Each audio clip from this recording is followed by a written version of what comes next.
نحمده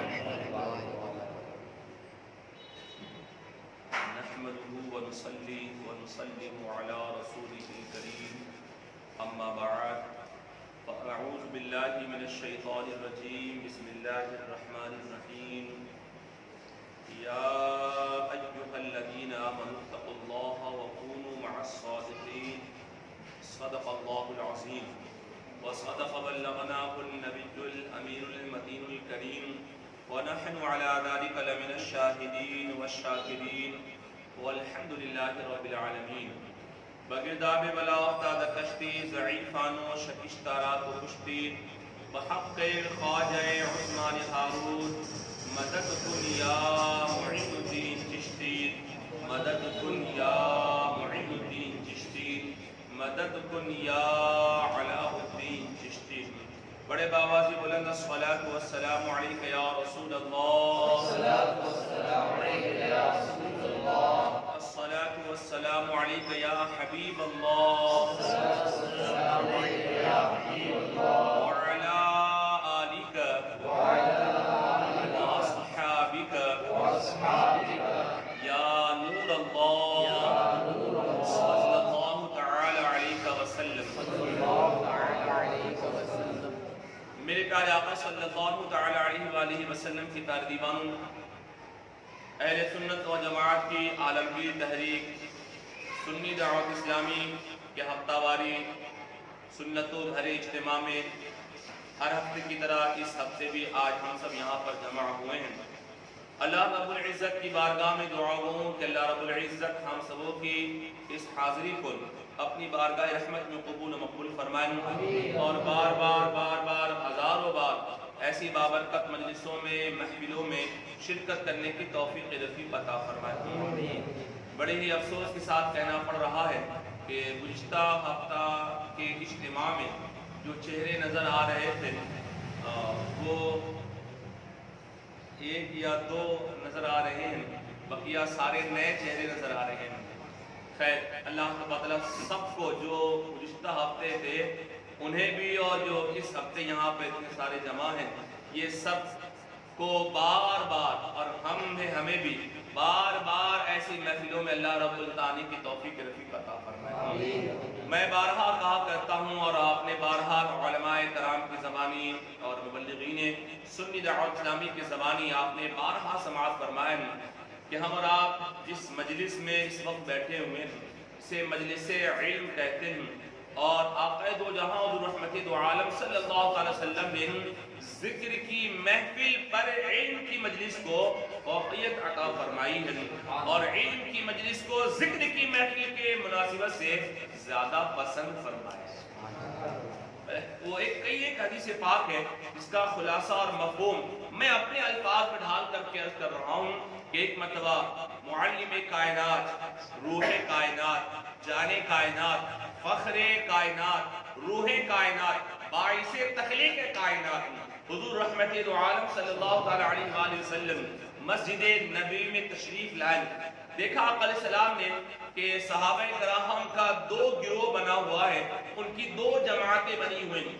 ایک طرف کچھ صحابہ کرام اللہ کے ذکر و اذکار میں مشغول تھے، عبادات و ریاضات میں مصروف تھے، اور دوسری طرف کچھ صحابہ آپس میں بیٹھے علم حاصل کر رہے تھے یا کسی مسئلے پر وہ بحث کر رہے تھے.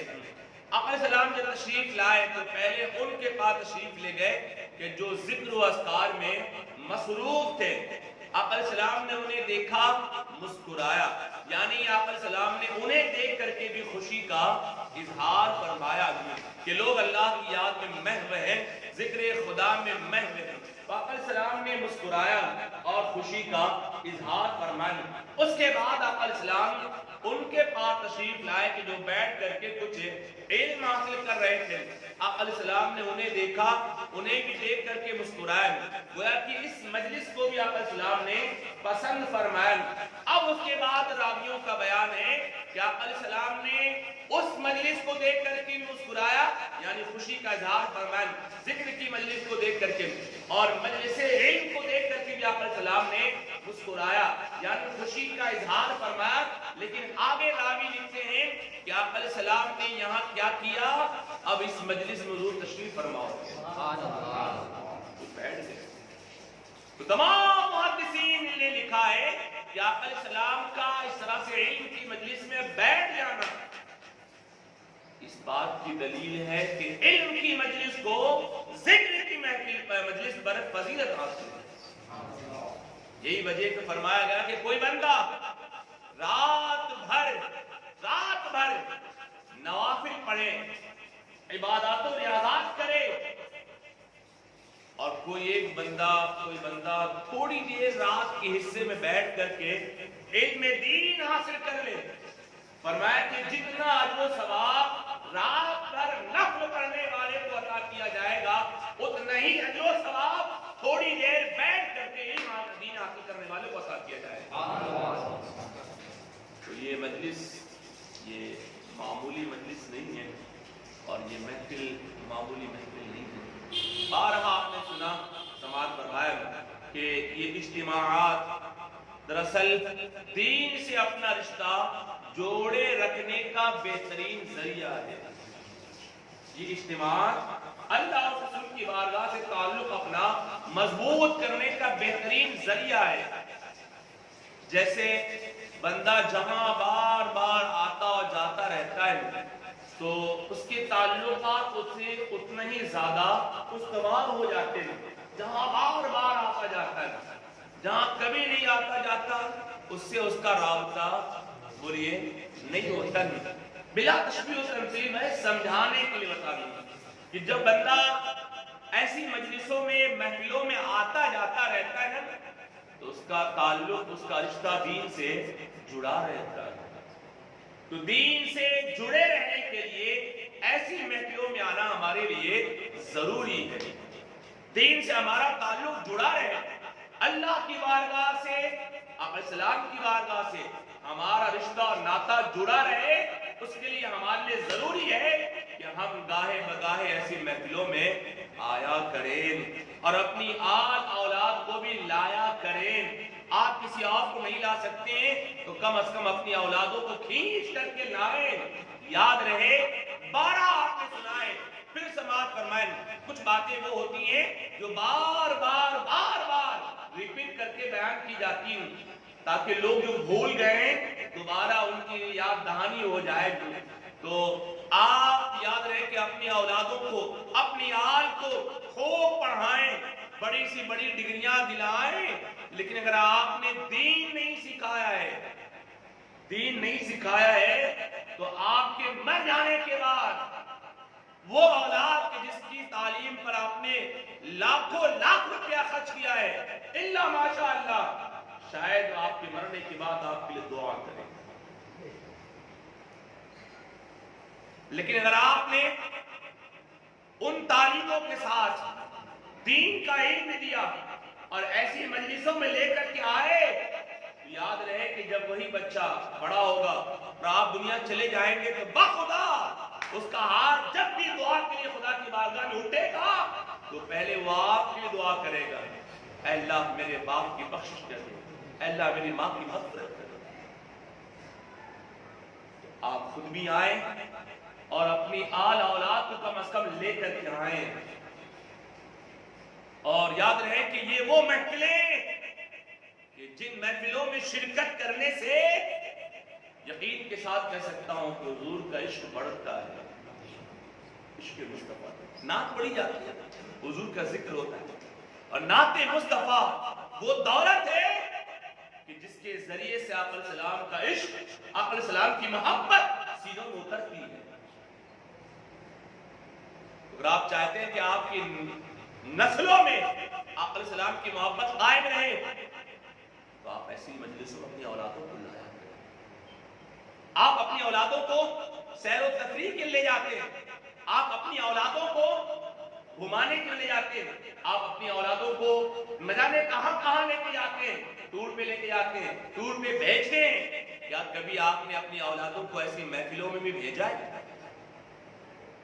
کہا ہے کبھی کہ جا بیٹا بیٹھ جا رہا ہوں؟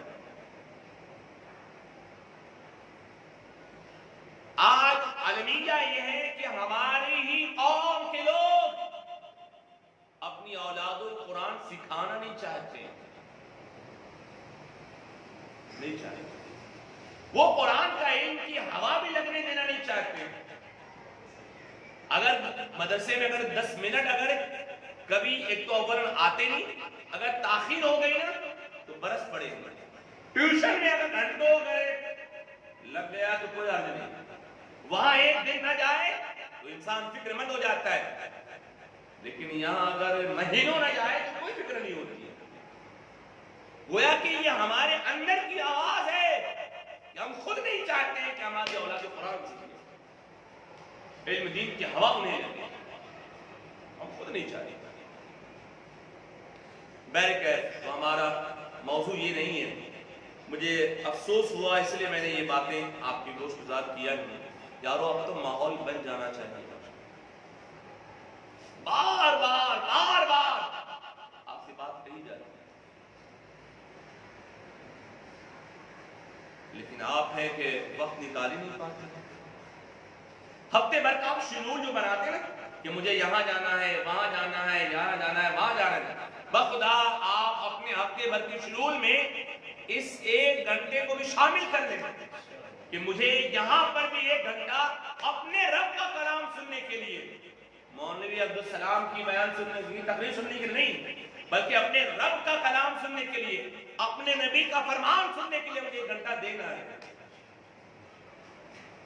اگر یہ شوق ہوگا کہ اپنے رب کا فرمان سننا ہے، اپنے نبی کا فرمان سننا ہے، 1 گھنٹہ مجھے اس کام کے لیے نکالنا ہے، تو بخدا آپ کے دل کا حال بدلے گا دھیرے دھیرے۔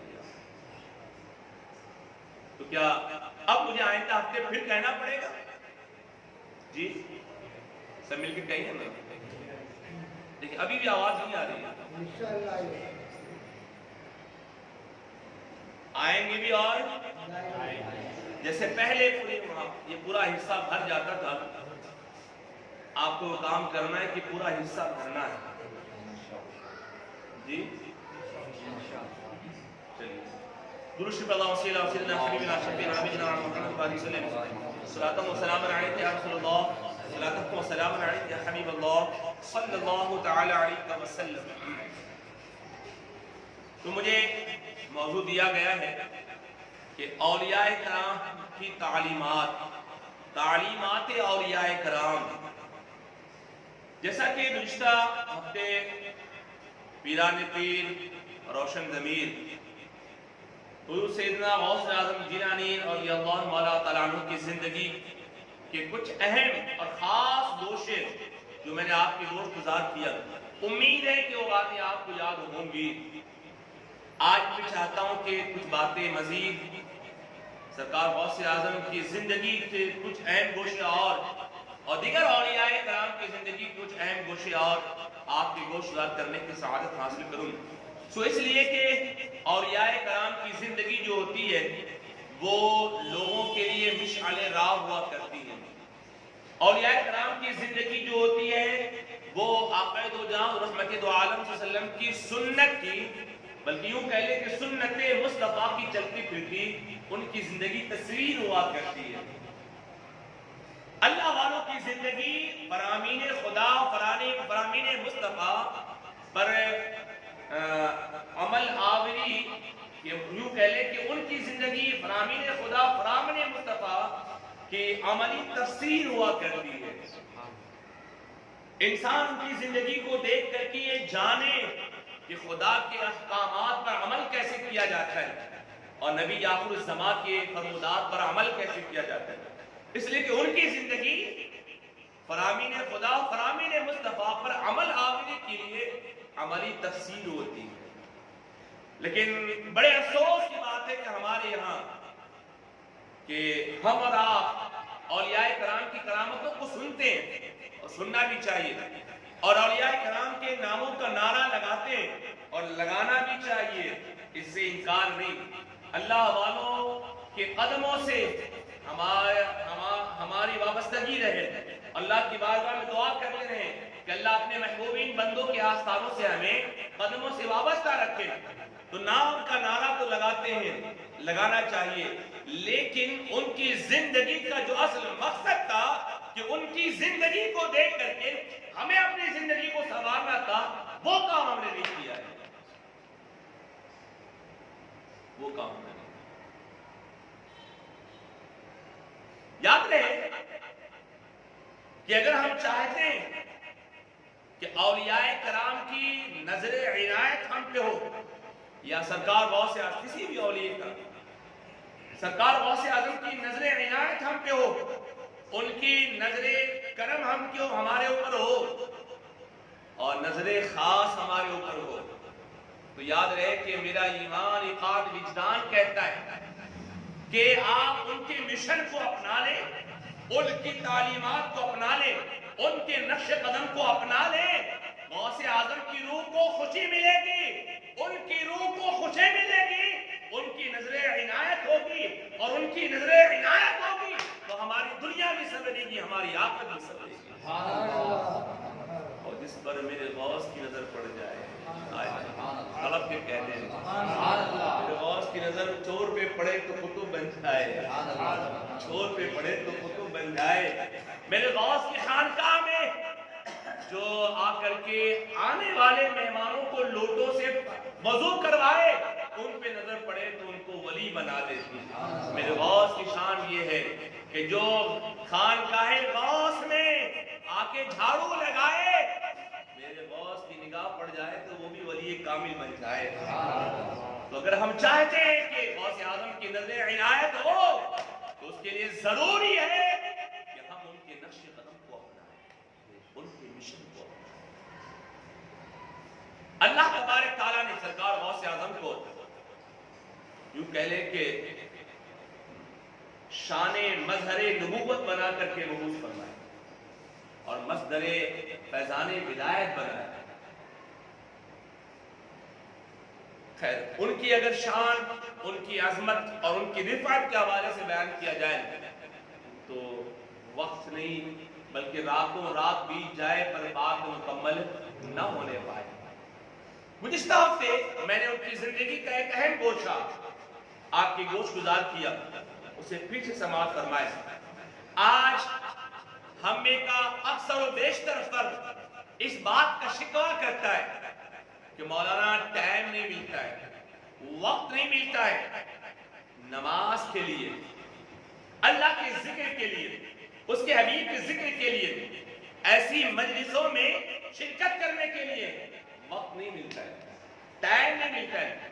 ہم میں کا ہر فرد اس بات کا شکوہ کرتا ہے کہ مولانا ٹائم ہی نہیں ملتا ہے، اور ٹائم کے نہ ملنے کا شکوہ وہ کرتے ہیں کہ جو باہر کھڑے ہو کر کے گھنٹوں گپے مانگتے ہیں، ٹائم کے نہ ملنے کا شکوہ وہ کرتے ہیں۔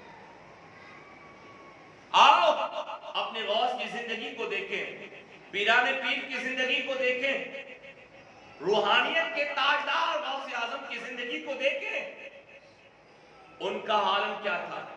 سرکار غوث اعظم رضی اللہ تعالیٰ عنہ کثیر المال تھے اور ساتھ میں کثیر العیال بھی تھے۔ کثیر المال یعنی بہت بڑے مالدار تھے، بہت بڑے رئیس تھے، ہزاروں خدام نوکر چاکر تھے آپ کے، اتنے بڑے تاجر تھے کہ ایک ملک سے دوسرے ملک جہاز کے ذریعوں سے آپ کا مال تجارت آیا اور جایا کرتا تھا۔ اتنے بڑے رئیس تھے کہ آپ نے بارہا سنا ہے کہ آپ ایک نیا قبا اتنا قیمتی زیبتن فرماتے کہ وقت کے بادشاہوں کو ایسا نصیب نہیں ہوتا تھا، اور ایک بار جو آپ زیبتن فرما لیتے دوبارہ وہ آپ زیبتن نہ فرماتے، وہ کسی غریب کو آپ عنایت فرما دیا کرتے تھے۔ اتنے بڑے رئیس، اتنے بڑے رئیس، اتنے بڑے تاجر، آج اگر چھوٹی سی دکان ہو تو ہمارا شکوہ ہوتا ہے کہ مولانا دکان کے کام کاج میں مصروف رہتا ہوں، فرصت نہیں مل پاتی۔ اپنے غوث کی زندگی کو دیکھیں، جس غوث اعظم کے نام کا لنگر لٹا رہے لٹائے، لیکن ساتھ ان کی زندگی کو بھی دیکھیں، وہ کتنے بڑے تاجر تھے، کتنے بڑے رئیس تھے، ہزاروں خدام ہیں، ہزاروں نوکر چاکر ہیں، اور پھر اس کے بعد وہ کثیر العیال بھی تھے۔ کثیر العیال کہتے ہیں ان کی فیملی بہت بڑی فیملی تھی، آپ کی 4 بیویاں تھیں، ایک کم 50 اولادیں تھیں آپ کی. کتنی؟ ایک کم 50 اولادیں تھیں. گویا کہ گھر میں گھر نہیں بلکہ میرے غوث کے گھر میں پورا محلہ بسا ہوا تھا. جس کے گھر میں 50 اولاد ہو پھر وہ گھر نہیں ہے بلکہ پورا محلہ ہے. پھر ان 50 بچوں کی بیویاں ہیں، بہو ہیں، پھر نواتی ناتی ہیں، نواسے ہیں، پوتے ہیں، پوتیاں ہیں. اور میرے غوث کو اللہ تبارک تعالیٰ نے 91 سال کی عمر عطا فرمائی. اتنی لمبی عمر، 91 سال کی عمر تھی. تو کثیر العیال بھی ہے، کثیر المال بھی ہے، اتنی بڑی فیملی. پھر اس کے بعد یہیں پہ بس نہیں.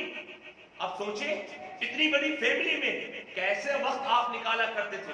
اور پھر یہیں پہ بس نہیں بلکہ اب ہزاروں خدام ہیں، ہزاروں سینکڑوں خلفاء ہیں، ہزاروں مریدین ہیں. پھر اتنا بڑا مدرسے کی ذمہ داری آپ کے سروں پہ پڑھانا ہے.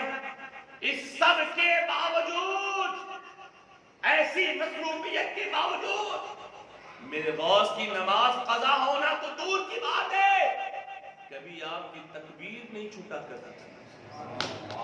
وہ کیسے وقت نکالتے تھے اور ہم ان کے چاہنے والے کیسے ہیں کہ ہم یہ شکوہ کرتے ہیں کہ مولانا ٹائم نہیں ملتا ہے. ان سے بڑی فیملی ہماری ہے، ان سے بڑا کاروبار ہمارا ہے، کیسے وقت نکالتے ہیں. یارو تہجد قضا نہیں ہوتی تھی، تہجد نہیں چھوٹی، تہجد قضا ہی نہیں، تہجد چھوٹتی نہیں تھی. آج جو لوگ یہ شکوہ کرتے ہیں کہ مولانا ٹائم نہیں ملتا ہے، میں کہتا ہوں کہ تم اپنے مقدر پہ رو کہ تمہیں ٹائم ملنے نہ ملنے کی بات نہیں ہے، تمہیں توفیق نہیں ملی ہے، تمہیں توفیق نہیں ملی ہے. یہ نہ سمجھو کہ ٹائم نہیں ملا، نہیں، اپنے مقدر پہ رو. کہیں خطا تو نہیں ہو گئی ہے، رب ناراض تو نہیں ہے کہ توفیق نہیں مل رہی. تو غوث اعظم کی زندگی سے سبق حاصل درس حاصل. تو آج کے بعد سے ہم یہ شکوہ کرنا بھول جائیں کہ ہمیں ٹائم نہیں ملتا ہے، وقت نہیں ملتا ہے. خاص طور پر نوجوان حضرات راتوں میں 2-2 3-3 بجے تک موبائل میں لگے رہیں گے، فلمیں دیکھیں گے، گیم کھیلیں گے. اور ان سے کہا جائے کہ اگر آپ تشریف لائیں نماز کے لیے تو وہ بھی کہتے ہیں وہاں ٹائم نہیں ملتا. بڑے افسوس کی بات ہے، بلکہ چلو بھر پانی میں ڈوب مرنے کا مقام ہے کہ سب کے لیے ٹائم ہے، اور جس رب نے ٹائم عطا کیا ہے اس رب کی بات کا مسئلہ اٹھانے کے لیے ٹائم نہیں ہے. تو میرے غوث کی زندگی سے ہمیں سبق ملا، ہمیں درس ملا کہ ہزار مصروفیت ہو، ہزار کام کاج ہو، ہزار لوگ ملنے جلنے والے ہوں، سب ایک طرف، رب کی بارگاہ میں سجدہ ریز ہونا ایک طرف. جب وقت نماز آ جائے پھر سب بھول جائیں، اپنے رب کی بارگاہ میں سجدہ ریز ہو جائیں. میں امید کرتا ہوں کہ آج کے بعد سے ہم سب یاد رکھیں انشاءاللہ. اور آگے بڑھیں. آج میں سوچ کے آیا کہ اگر ایک ایک نام لے کر، اور خاص وقت ہو گیا، میں چاہ رہا تھا کہ سرکار غوث اعظم نے کس طرح سے دینی خدمات انجام دی. کرامتیں تو اپنے یہاں ہمیشہ سنتے ہیں آپ، ان کی خدمات کیا کیا ہیں. قسم خدا کی میں نے بھی تفسیر کا نہیں پڑھا تھا، میں پڑھا نا. ابھی میں پونا پروگرام کے لیے جمعرات گیا ہوا تھا، کسی پروگرام کے لیے پونا گیا تھا، تو مجھے باضابطہ اس پر موضوع دیا گیا تھا. تو میں نے مطالعہ کیا تو اور گہرائیوں سے ڈھونڈنے کی کوشش کیا تو میری عقلیں دنگ رہ گئی. کرامتیں اپنی جگہ پر ہیں، انہوں نے جو خدمات انجام دیے ہیں رہتی دنیا تک شاید تو ایسی خدمات دین کے انجام نہ دے سکتے. وہ تو بیان ہی نہیں ہوتا ہے، وہ تو بیان ہی نہیں ہوتا ہے. اس وقت پوری دنیا کے حالات کیا تھے، آپ تاریخ اٹھا کے دیکھیں، پوری دنیا کا نقشہ میرے غوث نے بدل کے رکھا ہے۔ وقت نہیں کہ میں ایک کا نام لے کے بتاؤں۔ تاتاری فتنوں کے خاتمہ کا کی بنیاد جس ذات نے ڈالی ہے میرے غوث اعظم کی ذات۔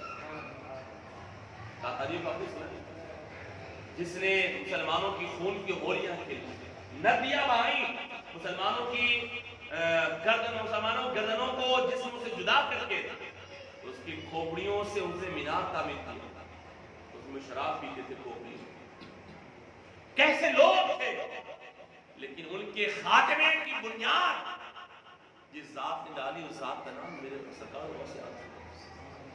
ہم نے ہسٹری نہیں پڑھا، ہم نے تاریخ نہیں پڑھا۔ مصر کی سرزمین پر باقیہ فتنے اور عبیدیہ فتنہ عروج پہ تھا، اس کا خاتمہ میرے غوث نے کیا ہے۔ ان دلس میں نئے نئے فتنے تھے اس وقت، ہسٹری اٹھا کے دیکھی تو پتہ چلے گا، ایک ایک کا نام لے کے آتا تھا، ان فتنوں کا خاتمہ میرے غوث نے کیا ہے۔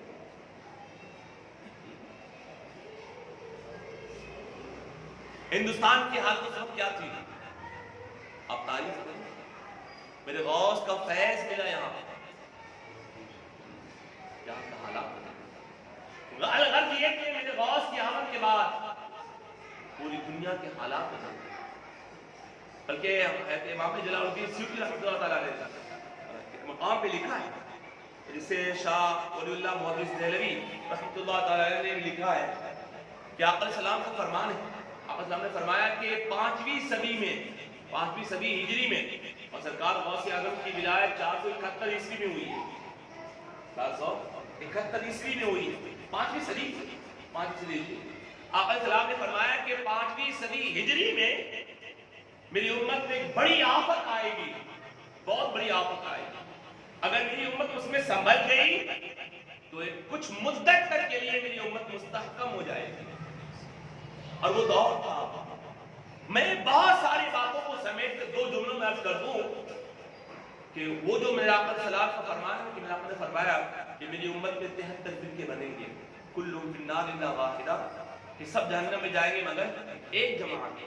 مورخین نے لکھا ہے اور سیرت نگاروں نے لکھا ہے غوث اعظم کی آمد سے قبل دنیا مسلمانوں کے درمیان کم و بیش 70 فرقے وجود میں آ چکے تھے،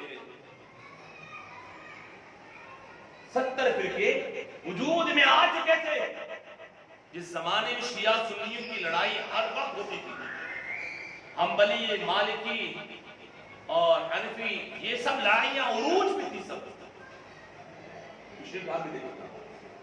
اس زمانے میں لوگ محسوس کرتے تھے کہ شاید اب یہ آخری زمانہ ہے اور اس امت کا خاتمہ ہو جائے گا یا قیامت آ جائے گی، لیکن اللہ تبارک تعالیٰ نے اپنے حبیب کی صورت میں اپنی حبیب کی امت کو بڑھایا اور غوث اعظم کو مبعوث فرمایا، اور میرے غوث نے تنے تنہا ان تمام فتنوں کا مقابلہ کیا اور دنیا بھر سے تمام فرقہ باطلہ کا خاتمہ کر دیا۔ اس پہ کوئی بیان ہی نہیں کرتا ہے، میں نے بالکل سمیٹ کے ملا کے گوشت لال کر دیا، وقتی تفصیل بیان کر دی، بیان ہی نہیں ہوتا ہے۔ کتنی بڑی قربانی ہے، کتنی بڑی قربانی ہے، اور میرے غوث کے بعد امت مستحکم ہو گئی تھی۔ یہ 1919 تک ایک صدی پہلے تک پوری دنیا میں مسلمانوں کا غلبہ پایا۔ حضور نے فرمایا تھا کہ اگر اس میں سنبھل گئی تو میری امت کچھ مدت تک کے لیے مستحکم ہو جائے گی۔ 1800 سالوں تک ہندوستان میں ہماری حکومت رہی ہے، تو ان باتوں پہ ہماری نظر کبھی گئی ہی نہیں ہے۔ تو یہ بھی آپ دیکھیں کہ سرکار غوث اعظم کی زندگی کو اس کو بھی آپ جوڑ لیں کہ بڑے رئیس، وقت کے بڑے تاجر، اتنی بڑی فیملی، اتنا بڑا مدرسہ، اور پھر یہ ساری خدمات، اس سب کے باوجود کبھی تہجد نہیں چھوڑی۔ کتنی بڑی، اور ہم آپ کو کیا دوش دوں،